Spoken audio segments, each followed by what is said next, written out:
Mamma mia, salut les amis et bienvenue dans cette vidéo numéro 21.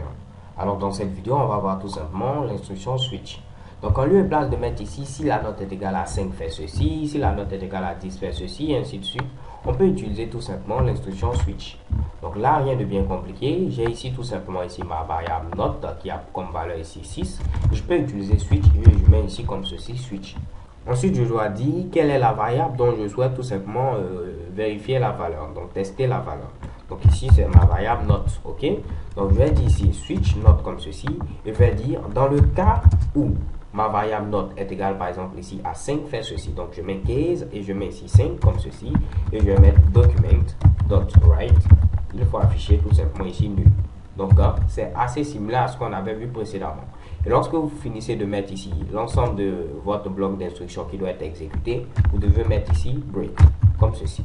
Donc je mets ici break à la fin. Donc c'est pareil, je peux copier ce Mitsubishi là et le mettre juste en bas. Pour dire dans le cas où la note est égale à 10, il faut afficher tout simplement moyen. Donc je mets ici moyen.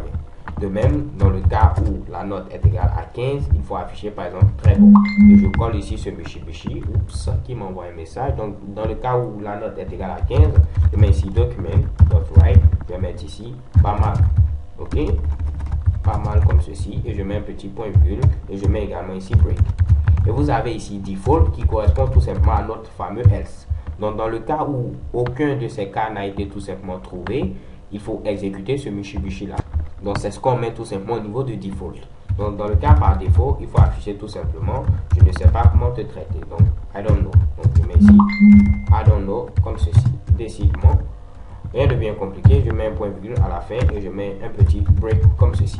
Ok? Donc là, qu'est-ce qu'on a fait? Je vais essayer de récapituler ce Mitsubishi. On a dit il faut tester la valeur de la variable note. Dans le cas où cette valeur est égale à 5, tu affiches ici nul. Dans le cas où cette valeur est égale à 10, tu affiches moyen. Dans le cas où cette valeur est égale à 15, tu fais ainsi de suite. Ok?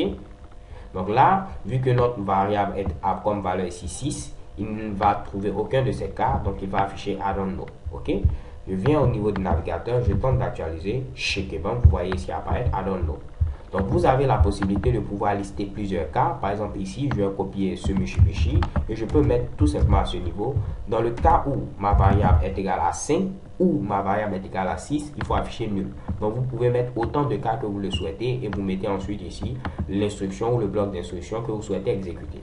Donc vu que ici maintenant le cas où ma variable est égale à 6 a été tout simplement défini, il va afficher ici nul. Ok? Donc je viens au niveau du navigateur, je tente d'actualiser, checkable, vous voyez ici apparaître nul.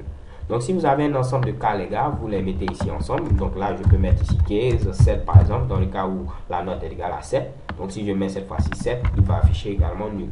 Je viens à ce niveau, je tente d'actualiser, rien ne change, checkable, nul. Alors les gars, grosso modo c'est tout. On a vu l'instruction switch, vous pouvez l'utiliser et surtout abuser comme vous le souhaitez. So thank you guys for watching, don't forget to subscribe and have a nice day. XOXO.